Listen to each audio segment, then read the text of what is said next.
Orang kaya ini menyamar jadi seorang kakek tua sederhana. Lalu dia pergi ke toko miliknya. Saat dia masuk pintu, dia melihat perampok. Dia lihat ada yang tidak beres jadi langsung pergi. Tapi perampok tak membiarkan dia pergi. Jadi perampok tarik dia kembali. Kali ini pria ini mengerti. Dia mengunci pintu. Dan minum sebotol arak dengan berani. Ancam gadis ini untuk keluarkan semua pendapatan hari itu. Jika tidak dia akan menusuk kakek ini. Demi selamatkan kakek, gadis ini serahkan uangnya. Tapi dia tak sangka, kakek yang dia selamatkan ini adalah seorang miliarder dengan puluhan ribu minimarket. Nantinya dia akan jadi pewaris warisan kakek yang sangat besar. Saat pria itu tak sadar, kakek ingin lapor polisi. Tapi bel alarm rusak. Gadis ini berbisik ke kakek. Dia sudah suruh orang perbaiki. Tapi orangnya tak datang. Terpaksa kakek hanya bisa suruh gadis berikan uang padanya. Ini cara terbaik. Pria ini melihat uangnya sedikit. Dia marah. Bagaimanapun juga dia ingin membunuh kakek. Gadis ini cerdik. Dia bermain trik dengan perampok ini. Kakek memandang gadis di depannya. Dia mengangguk-angguk. Pria ini takut dengan omongan gadis ini. Dan tak sengaja menjatuhkan pisaunya. Dengan cepat, gadis ini manfaatkan kesempatan saat pria ambil pisau. Satu tendangan membuat pria ini terjatuh. Pria ini ditaklukkan dengan 3 pukulan. Beraninya kau menyentuh kakek ini. Kakek yang melihat gadis baik hati ini. Dia tahu harus berbuat apa. Melihat teman baik gadis ini datang. Kakek baru tenang dan pulang ke rumah. Kakek segera mengatur putranya yang nganggur setiap hari. Segera susun langkah keamanan untuk tokonya di seluruh negeri. Bel yang rusak cepat diperbaiki. Keesokan hari orang kaya ini menyamar jadi kakek tua lagi. Datang ke toko dan lihat gadis itu. Dan gadis ini sedang bantu orang buta ini pilih barang. Melihat gadis baik hati ini, dia semakin puas. Tapi gadis ini tak senang saat melihat kakek. Ternyata dia marah pada kakek yang lihat perampok kemarin. Tapi mencoba melarikan diri. Mengetahui kakek berbalik dan pergi. Untuk lapor polisi menyelamatkannya. Dia memberi kakek sebuah apel. Sebagai permintaan maaf salah paham. Gadis melihat kakek pergi dengan bawa apel. Dia senang dan tahu kakek sudah menerima permintaan maafnya.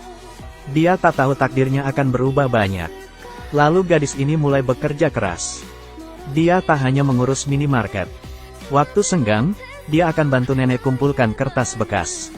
Susun kertas ke gerobak. Nenek melihat gadis yang pucat ini. Nenek bilang bahwa bekerja itu penting. Tapi juga harus beristirahat. Tapi dia tersenyum dan menyuruh nenek tak usah khawatir. Dan menyuruh nenek berhati-hati di jalan. Tapi saat itu dia tak sangka. Tindakan kebaikannya dilihat oleh kakek yang berada di sana. Sangat bagus. Gadis ini terlalu baik, sangat bagus. Dia pergi dengan puas. Lalu dia mencari orang yang bertanggung jawab atas toko itu. Dia meminta satu hal padanya. Orang ini diam-diam memberitahu gadis ini. Setelah mendengar, dia seketika takjub. Gadis ini hamil di luar nikah. Karena ini, mertuanya pura-pura tak ingin beri dia harta. Setelah gugurkan anak, dia baru setuju dia menikah dengan anaknya. Tapi dia tak mau harta dan pilih lahirkan anak itu. Putranya memohon pada ibunya. Tapi ibu menamparnya dengan keras. Ibu bilang jika dia nikah, maka dia akan lupa ibu. Untung pria ini punya nenek yang bijaksana. Nenek menyuruh gadis ini pulang berberes dan pindah ke sini. Gadis yatim piatu ini mengira dia akan hidup bahagia. Tak lama itu suaminya kecelakaan dan meninggal. Dia menjadi ibu tunggal. Selain menjaga putrinya yang 5 tahun, dia juga harus bekerja untuk keluarga suaminya. Tapi bagaimanapun mertua tetap tak menyukainya. Bahkan menyalahkan dia atas kematian putranya. Jess yang baik demi putrinya, hanya bisa menahan semuanya sendiri. Hanya saat sendirian, baru bisa mengeluarkan foto suami. Tunjukkan sisi lembutnya. Pagi hari dia merawat putrinya bersekolah. Malam dia bekerja di minimarket untuk kebutuhan keluarganya. Tapi hari itu takdir Jess berubah. Dia menyelamatkan seorang kakek di minimarket. Tapi dia tak menyangka, kakek ini punya puluhan ribu toko. Dan dia adalah orang kaya raya. Nantinya, nasibnya akan berubah drastis. Lalu kakek mencari penanggung jawab toko itu dan memintanya untuk melakukan sesuatu. Pada saat yang sama, kakek kaya itu teringat cucu yang belajar di luar negeri. Cucunya, Dev, tak menyangka dia bertemu dengan gadis yang akan ubah takdirnya. Sisi lain, Jess yang pulang kerja. Mertua memintanya bereskan kamar untuk iparnya. Dia menemukan bahwa iparnya yang tak bermoral itu masih kecanduan saham. Kali ini dia berutang 10 juta. Penting mengetahui bahwa ini bukan pertama kali Jess bantu ipar lunasi utang. Bahkan jika dia tak makan minum, kerja seumur hidup juga tak dapat duit sebanyak ini. Tak peduli bagaimanapun, dia tak bisa bantu ipar lunasi utang. Tapi, setelah memohon dengan sia-sia, iparnya tak hanya tak tahu terima kasih, tapi juga mengeluh tentangnya. Dia bilang jika kakaknya tak bertemu dengan Jess, kakaknya tak bakal mati. Ibu juga tak akan memaksanya untuk menggantikan kakaknya sebagai dokter. Jess yang mendengar perkataan tak tahu malunya. Dia membeku di tempat. Dia berpikir bahwa dia menyesal jadi budak di keluarga ini. Tak disangka balasannya seperti ini. Jess marah dan menyuruh iparnya hilang dalam 10 detik dari hadapannya. Jika tidak dia akan melemparnya ke sungai dan dimakan monster. Iparnya ketakutan dan berlari keluar. Jess mengejarnya dari belakang. Tak ada pilihan. Iparnya bersembunyi di toilet umum tepi jalan. Tapi Jess tetap menemukannya. Dia peringatkan Jess bahwa ini toilet pria. Di dalam ada orang.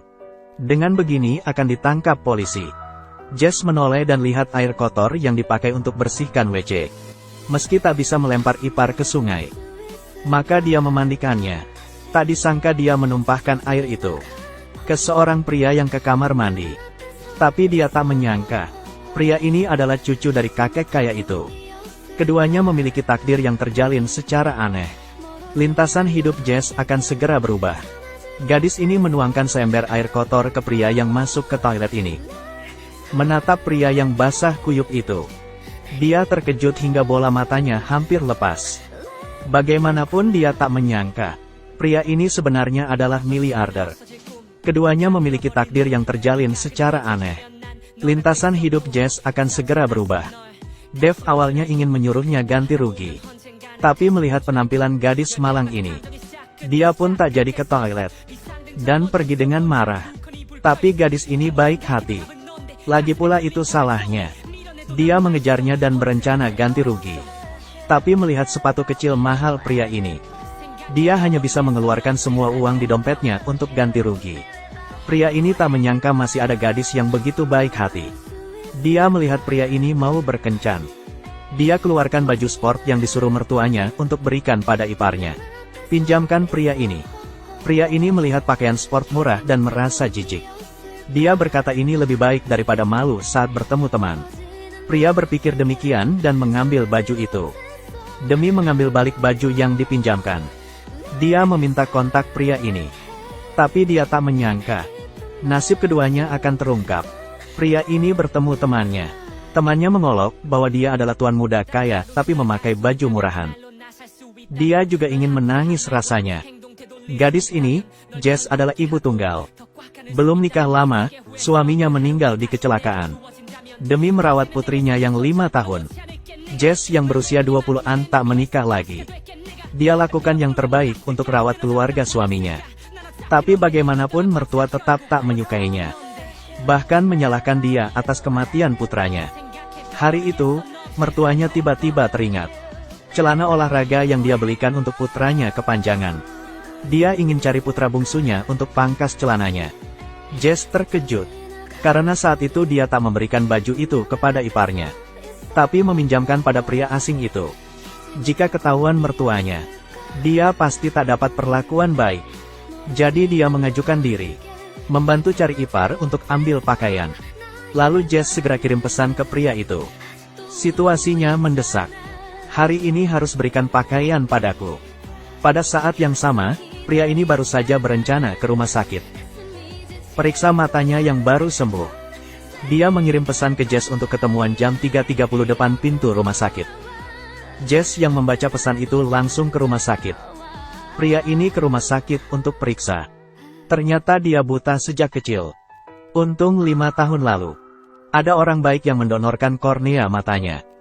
Dia baru bisa melihat cahaya. Beberapa tahun ini dia meminta kabar pendonor dari dokter agar bisa berterima kasih padanya. Tapi atas kehendak pendonor, dokter tak mengatakan apa-apa. Dia pun tak punya pilihan lain. Perlu diketahui pendonor itu adalah suami Jess yang meninggal 5 tahun lalu. Setelah periksa, dia datang ke pintu rumah sakit. Waktunya pas pukul 3.30. Melihat gadis yang ingin ambil baju itu belum datang. Dia berencana pergi. Tapi mengingat pesan wanita itu yang mendesak, dia memutuskan tunggu 10 menit lagi. Pada saat yang sama, Jess sedang berjalan ke pintu rumah sakit. Dan hal ini dilihat oleh kakek yang diselamatkannya waktu itu. Kakek tak mengerti gadis yang bekerja shift malam di minimarket itu. Harusnya saat ini sedang tidur. Tapi dia tak tahu. Gadis yang terburu-buru ini mau bertemu dengan cucunya. Pria ini menunggu dengan tak tenang. Lebih baik dia minum air untuk meredakan amarahnya. Melihat 10 menit sudah berlalu. Gadis itu belum muncul. Saat dia ingin pergi, Jess muncul di depannya dengan keringatan. Jess yang haus ambil air mineral pria ini. Dia habiskan hanya dengan seteguk. Pria ini membeku di tempat. Jess merasa tak enak dilihat pria ini. Dia bilang, apakah kamu suka melihat orang? Tapi melihat dengan lembut. Lalu Jess mengambil baju yang ada di tangan pria ini. Berterima kasih dan pergi. Melihat gadis riang di depannya, dia berpikir keras. Tapi dia tak tahu. Nasibnya akan segera terjalin dengan gadis itu. Aku sangat terburu-buru. Bisakah kamu mengantarku ke Sungai Bay? Apa maksudmu? Ini adalah masalah hidup dan mati. Seorang kakek dirampok di minimarket. Pelayan melihat dan tak berkata apapun. Satu tendangan langsung menjatuhkan perampok itu. Berhasil melumpuhkan perampok. Tapi gadis ini tak tahu. Kakek yang dia selamatkan adalah orang yang kaya raya. Nantinya dia akan menjadi pewaris warisan besar kakek. Lalu ketua setiap hari akan berpura-pura jadi kakek tua sederhana. Bawa botol bir kosong ke tokonya sendiri. Dan cari gadis ini untuk tukar uang receh. Melihat gadis ini saat bekerja, dengan hati-hati melayani penyandang cacat, kakek sangat puas pada gadis baik hati ini. Lalu kakek mencari penanggung jawab dari toko itu. Dia ingin atur cucunya belajar dengan gadis itu di minimarketnya. Di meja makan kakek menyuruh cucu yang baru pulang dari luar negeri jalankan perusahaan. Tak disangka, Dev ingin mendatangi mereka. Ingin cari pengalaman dulu di minimarket. Dan idenya bertepatan dengan ide kakek. Kakek senang seperti anak 2 tahun. Dia tak sangka cucunya pengertian. Kakek memutuskan suruh cucunya ke minimarket malam ini. Malam hari, Jess seperti biasa datang bekerja. Tapi dia terkejut melihat ketua yang tak pernah datang, tiba-tiba datang. Lalu ketua memperkenalkan karyawan baru kepada Jess. Tapi ketua tak memberitahu Jess. Karyawan baru ini adalah cucu orang kaya yang memiliki puluhan ribu toko. Tapi takdir begitu indah. Keduanya saling mengenal. Hanya karena Dev kembali hari itu. Saat ke toilet disiram oleh Jess hingga basah kuyup. Keduanya membentuk ikatan. Awalnya kira nanti mereka tak akan bertemu lagi. Tak disangka, Tuhan membiarkan. Nasib mereka saling terikat. Jess tak mengerti. Ketua yang diminta manajer untuk dipimpinnya adalah pria ini. Dia mengeluh ke ketua. Dia sangat sibuk setiap malam. Tak ada waktu membantu orang baru. Jess minta ketua cari orang untuk membantunya. Tapi hal ini adalah kehendak dari bos. Dia tak ada pilihan lain. Jadi dia lebih baik menipu bahwa Dev adalah cucu temannya. Berharap Jess dapat bersabar mengajarinya. Dan akan berikan 40.000 bonus pada Jess sebagai hadiah. Dengan ini Jess baru setuju. Tapi Jess tak tahu. Kehidupan malangnya akan segera mencapai puncak. Dia tak mengerti. Dia pernah lihat Dev mengenakan barang bermerek sebelumnya. Mengapa bisa bekerja di sini? Dia bertanya-tanya siapakah Dev sebenarnya. Lalu kedatangan pelanggan. Dev bahkan lebih tertekan. Kakek mengapa bisa menyuruhnya ke minimarket ini? Tapi, Dev yang dari keluarga kaya, tak pernah lakukan pekerjaan kasar ini. Lebih canggung saat melakukan sesuatu. Itu punyaku. Oh, maaf. Ah, iya maaf. Dev yang pertama kali bekerja, membodohi dirinya sendiri di depan Jess. Jadi dia mengikuti Jess. Setelah belajar beberapa jam, perutnya berbunyi tak terkendali. Yang membuat Jess tak ngangka adalah, orang ini bahkan tak tahu cara membuka onigiri. Jadi Jess mengajarinya 1 kali. Lalu dia mencoba segigit. Jess yang ingin muntah memakannya. Tapi dia merasa sangat enak. Kontras seperti itu membuat Jess merasa curiga pada identitasnya. Siapakah kamu sebenarnya? Kamu tidak beritahu aku. Dev teringat perkataan kakek. Ingin mempelajari hal, maka harus sembunyikan identitas asli. Dev berbohong kalau dia dari keluarga miskin. Dan dia mahasiswa yang baru lulus. Demi meringankan beban keluarga, makanya dia bekerja. Yang kamu lihat sebelumnya, pakaian bermerek itu adalah sewaan. Saat Jess mendengar itu, dia percaya pada omong kosong Dev. Dan mendorongnya untuk bekerja lebih keras. Lalu mereka selesai bekerja sepanjang malam. Kakek di kejauhan melihat hal ini. Dia puas dan mengangguk-angguk. Demi menjadikan cucu pewaris grup, dia merencanakan sesuatu yang lebih besar.